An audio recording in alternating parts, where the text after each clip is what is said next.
This update changes everything. It's the biggest physics update CarX has ever seen, and we're going to check out everything new. So here it is, the new beta update, PTR 2.15. What's new? We've got car physics updated. We'll go more into detail on that in just a second. 2 new XDS configurations for Pacific Hills, so 2 new competition layouts. Game settings reset option added. New types of differentials added to the dynostand. We'll go into that in a few minutes. Clipping zones fading effect for chaser and tandem drift.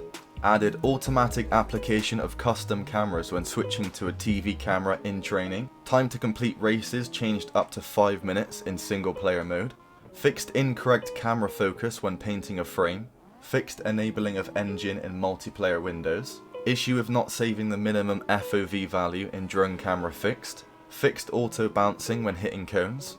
Added a general volume setting, so glad they've done that. Fixed duplicate selection of a previous selected sticker in the vinyl editor. Added opportunity to return to a missed checkpoint in tandem drift. Optimized maps change and time of day change with a bad internet connection. Fingers crossed we get some new maps soon. For the full list of changes, visit our Facebook page. I'll go into that in a second. And then if you scroll down, they've got more details on the physics update. So the accelerator pedal additionally controls the boost. Modifications for accurate feedback we made.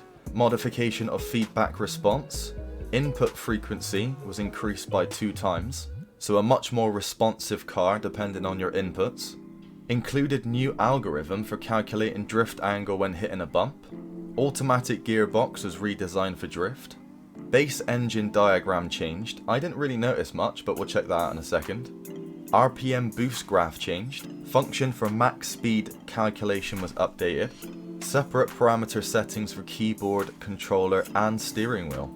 Influence of engine torque on bodywork rotation. So I guess more throttle, you're going to spin the car out easier.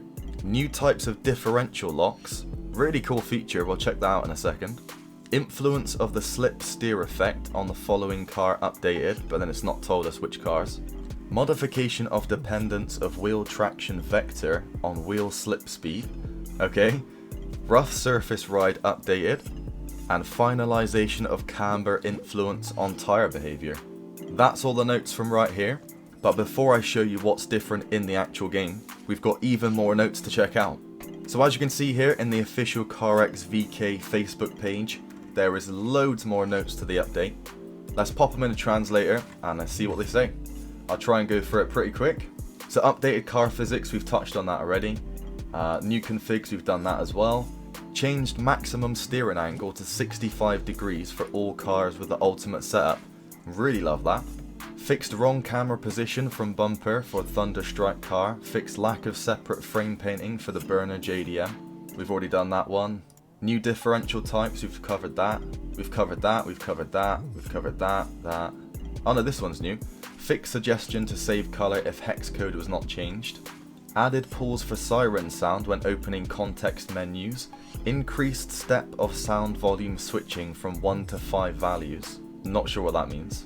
Fixed absence of sounds in post-combat single mode pair drift.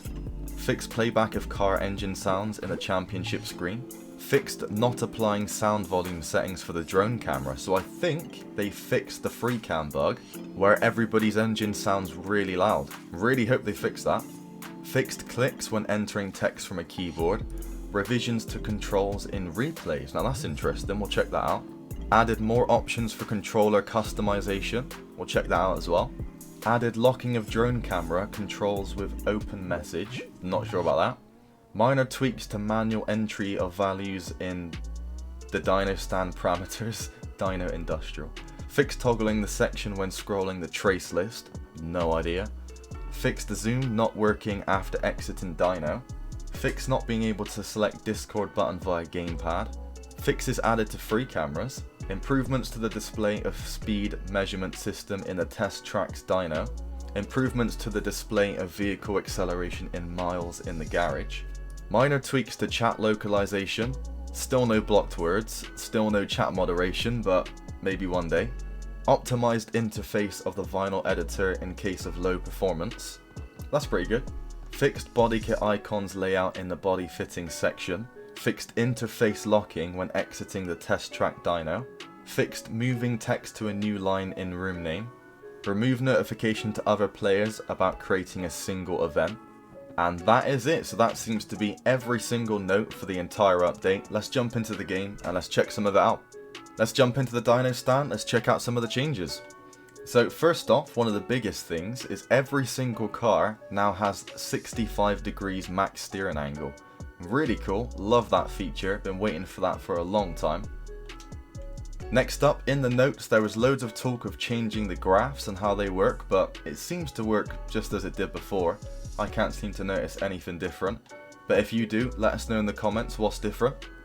And one of the huge changes is the differential selection, so you can now choose your actual differential type, so an open diff, a spool diff, a viscous limited slip diff. This is basically what we had before, so this is like the old default differential, and then you just do the diff lock-in ratio. So if you want to keep your tune as it was, go with the viscous limited slip, and then just put the diff lock-in ratio to whatever you had before. But we've got a fourth option, which is the clutch-based limited slip differential. Now, I'm not going to pretend to be an expert on this. I'm not sure what the preload is, to be honest. I'm pretty sure that acceleration is the lock percentage on acceleration, and lock reset kind of means lock deceleration. So we'll have to check that out in a future video, go more into detail and learn that. But for now, I'm going to stick with the old default viscous limited slip and keep it on 0.85 as I've always had it set. And other than that, I can't really notice anything else different in the tuning section. Now if we go into controller settings, let's see what we've got new. Okay, so we've now got the game controller settings. That's pretty cool. Quite like that. So you can do all of your keyboard settings, prediction and stabilization. I'm pretty sure they didn't used to exist. That's two brand new settings. So this is actually pretty cool. You've got your keyboard sliders, you've got your controller sliders. Again, a lot more different stuff than we used to have. So it'd be interesting to play around with this. And then of course you've got steering wheel. Wheel as controller, not quite sure what that means. And again, we've got a lot more settings to play around with. We've got inertia, acceleration, smoothing, stabilization, prediction, preset. That's pretty cool. Okay. They've actually got preset settings. That's interesting. Post-processing feedback. And then you can mess with that too. Wow, so they've actually done quite a lot to the force feedback and the steering wheel settings. This is pretty crazy. There is a lot of stuff to play around with for this, especially for steering wheel. Very cool. Very, very cool. Cannot wait to go into more detail on that. Now with the sound settings, we've finally got a master volume, thank God. Really useful. Any new graphics settings? I don't think so. I think we've got a few new settings in the controller binding, so we can now do, I think, a few more camera options. You can restart the track as well, I think that's a new one. And mouse lock in race, that's another new one. Free camera mode, I think, again, that's new. So yeah, we've got a few new settings there as well. And what's this? Allowed axes.